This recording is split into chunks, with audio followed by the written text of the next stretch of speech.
Good morning, brothers and sisters. Have you shouted for joy yet? Let us shout for joy. We are the love dream of the Lord. That's amazing, isn't it? We have been the leads of the Lord's love dream since ages ago.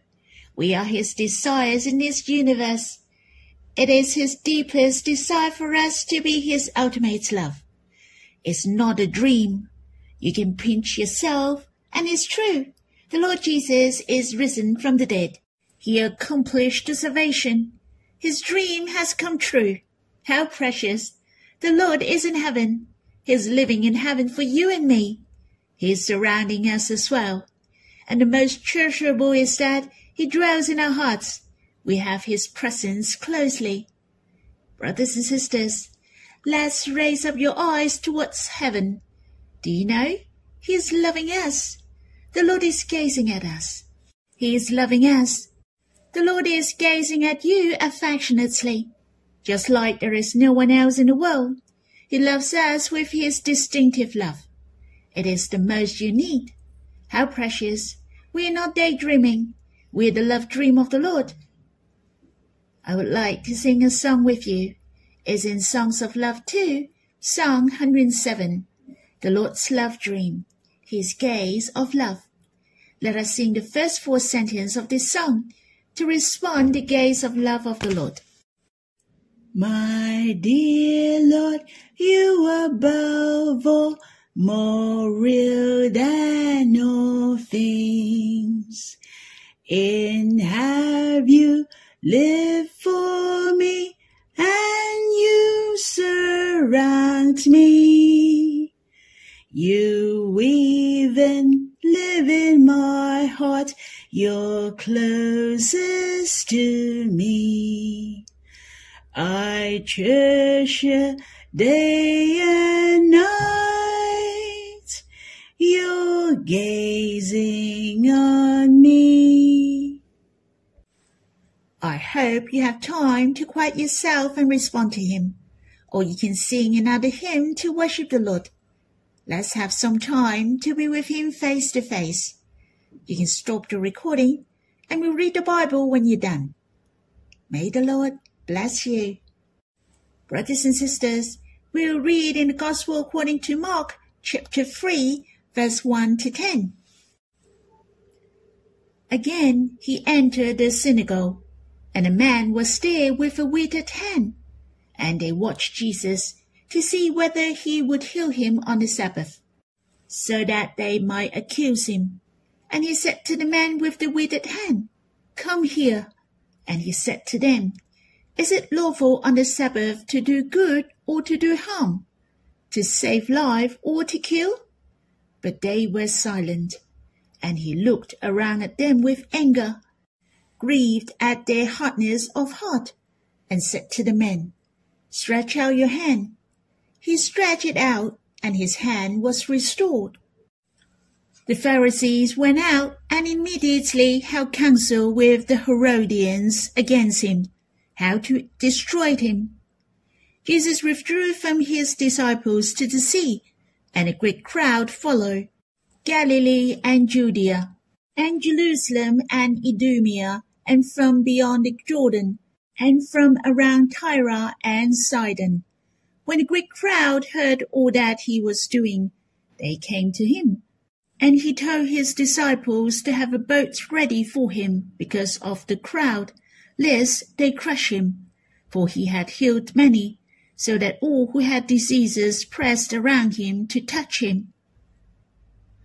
I would like to share with you a few aspects from my selection from this chapter.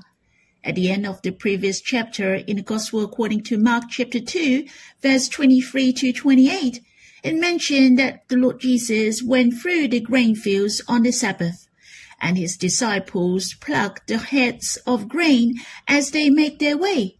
When the Pharisees saw that, they talked to Jesus. See, the disciples has done what they were not supposed to do on the Sabbath.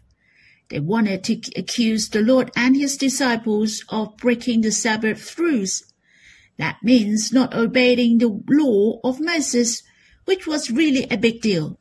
And it was the continuation of the previous chapter about the Lord Jesus breaking the regulations on the Sabbath. The time of the Lord Jesus healed the sick on the Sabbath, as the two incidents mentioned consecutively. Did the Lord Jesus deliberately challenge the regulations of what he had done on the Sabbath? Was the Lord Jesus the troublemaker? No. It was written that the Lord Jesus worked on the Sabbath many times in other gospel books. As you can see, that the Lord Jesus found no contradiction at all. What the Lord Jesus did was to seek their attention and let them have self-reflection. Was this the way they kept the Sabbath right or not? The Lord Jesus liked to show to them they had misunderstood the meaning of the Sabbath. The meaning of the Sabbath is about the Son of Man, God, rest, and in the presence of God. The Sabbath is established for men, but man is not for the Sabbath. Hence, God established the Sabbath to help people find rest and enjoy God. Not that man has to meet the requirements of the Sabbath. They got it wrong. They put the cart before the horse. They didn't value life but the rules. They did not value enjoyment but the observance of the law. So the Lord Jesus gave a new definition of the Sabbath. He said, "So the Son of Man is the Lord even of the Sabbath." As you can see, the Lord Jesus working on the Sabbath, it has shown that he values life more than rules. He allowed those who followed him to go through the grain fields on the Sabbath and pluck heads of grain to satisfy their hunger.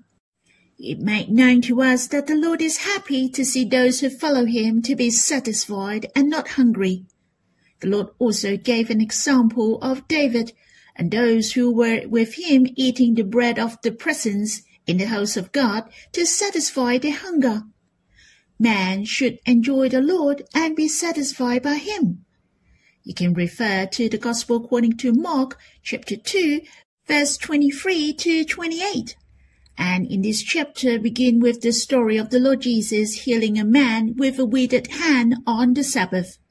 In the world of the Pharisees, the Lord Jesus proclaimed the Sabbath and committed a big mistake.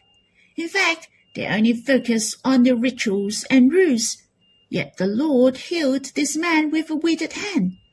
It has shown what he values most was not the formalities, which are the dead rules. What he values is the benefits of man. What he matters is life, and man is able to gain strength to draw near to God, to experience and enjoy God. In verse 2 mentioned, "And they watched Jesus to see whether he could heal him on the Sabbath, so that they might accuse him." The word "they" referred to the Pharisees and the Herodians. They had the evil intentions. They spied on Jesus in order to accuse him and catch him. And what the Lord Jesus asked them questions to save life or to kill, they kept silent. Truly, it was outrageous. However, the Lord Jesus still cared about them and loved them. In verse 5, "And he looked around at them with anger, grieved at their hardness of heart." If you read the expression of the Lord Jesus, he looked at them with anger. Do you know that those in front of the Lord were the people with a good status in society, who would dare to look at them with anger? But the Lord Jesus wanted to prick in their hearts. What a sincere expression from the Lord! Disregard of whether you are a Pharisee or the Herodians, the Lord Jesus wanted them to know that they were wrong. But in the meantime, the Lord Jesus was grieved at their hardness of heart, for the Lord was very concerned about their salvation. Although they have malicious intentions to spy on Jesus in the synagogue in order to arrest him, I felt not only the Lord Jesus performed this miracle was just for this man with a withered hand, but also for their hearts. He hoped those Pharisees and Herodians could realize that he is the Lord of life. They shouldn't harden their hearts. Their heart should be softened and were willing to listen to the voice of the Lord, so that they could know God and be saved. Do you think this miracle could kill two birds with one stone? I don't know if you agree with me or not.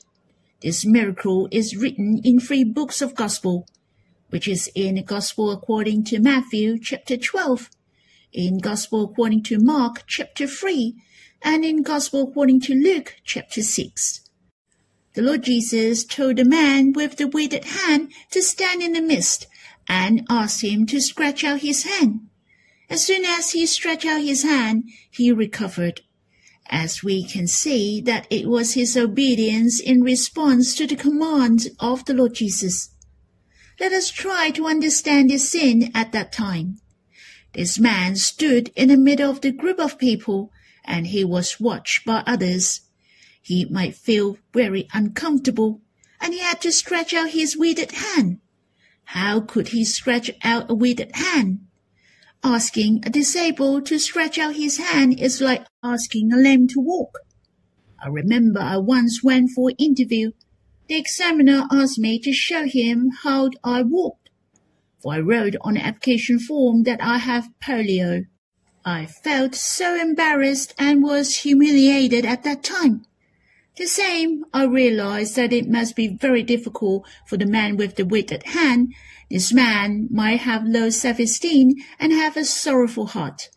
But he chose to seize this opportunity and chose to believe in the Lord Jesus. He believed the words of the Lord Jesus and believed that the Lord could heal him. His heart was willing, and he could have the movement of stretching out his hand. When he believed at that very moment, his body was healed, and the most amazing, I believe, was the feeling of his heart. It may be a big surprise to him. He was empowered as soon as he made up his mind to believe. It is reasonable that he had the atrophy of his hand, which withered and paralyzed for many years. The muscles cannot cooperate even if the brain gives the instructions. How could his hand have the movement?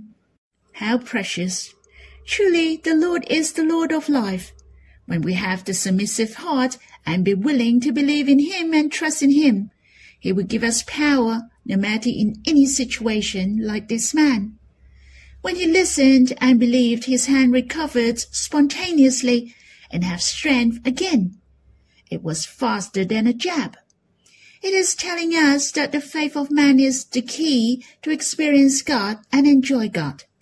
It does not depend on the environment, nor is it based on the reasoning of man.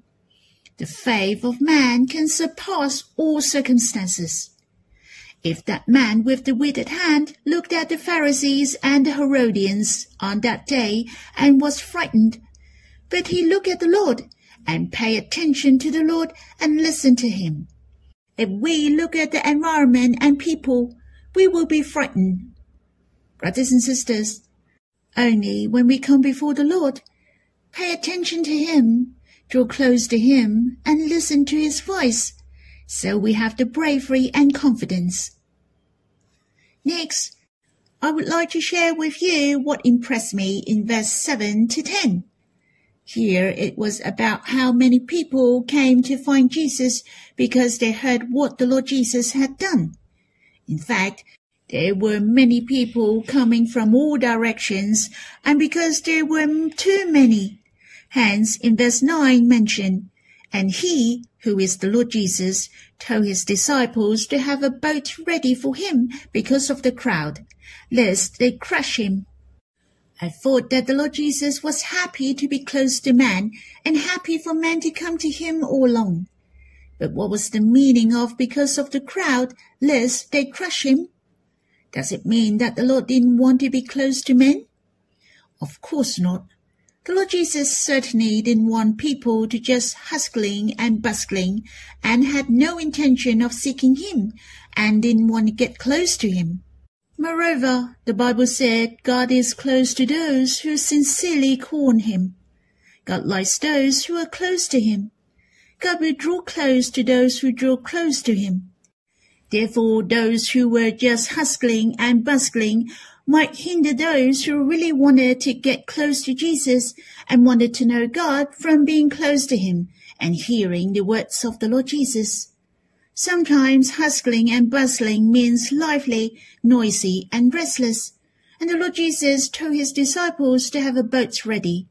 The Lord Jesus might stand on a boat which was pushed out not far from the shore and spoke to the crowd on the shore and avoid crowding. This has shown that the Lord Jesus really wanted to have quality rather than give the crowd the brush off. I think that the Lord Jesus loves to live with us leisurely, not in a hurry, not hustling and bustling. Can we see the heart of the Lord? The Lord still likes to have the quality love fellowship with us until now, which is the most enjoyable and leisurely. I hope that we draw near to the Lord and enjoy Him this way day by day. Lastly, I'd like to talk about this small boat. I don't know if you have ever heard that there is a saying, this small boat represents the church, and this passage of the Bible can be interpreted allegorically. But I think it's a bit unconvincing, since I don't agree with it. Thus, I will not interpret this passage of the Bible allegorically. I would rather enjoy it literally. Does it mean that if I don't interpret the boat as the church, then I have interpreted the Bible wrongly? I believe you won't think of it this way. Let us take this as an example. I'm not sure whether the boat represents the church or not. Yet there is one thing I'm sure of. The Lord told the disciples to have a boat ready. I believe He told those disciples who were once fishermen to make use of their skills they once had and to help those who were willing to come before the Lord and listen to His words. I think it is so precious that His disciples used to live as fishermen. Their training in the past and the experience they had received was useful. Although they had laid aside everything and followed the Lord still used their skills, their wisdom, their power, their past experiences to help others, and they became a blessing to others. In the same way, what we experienced before we believed the Lord will be useful for our serving in the future and in leading people to know the Lord. The Lord will make use of our experience as long as we offer ourselves to the Lord. I thought I learned a lot when I was a scout in the past. After I believed in the Lord, I left the Boy Scout. But I look back to the days after I believed in the Lord. The training and the skills I received in scouting have equipped me and are very helpful for me to help others in my future ministry. The Lord really needs them. I thank Him many times that I was a scout before I believed in the Lord. I felt as God had this arrangement for me and to establish me. So the Lord didn't just bless you and me after we believed in Him. In fact, there was His plan of love and nurtures before we believed the Lord.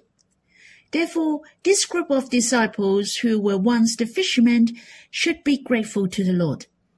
None of it was by chance. Brothers and sisters, let us give thanks to God for our past, present, and future.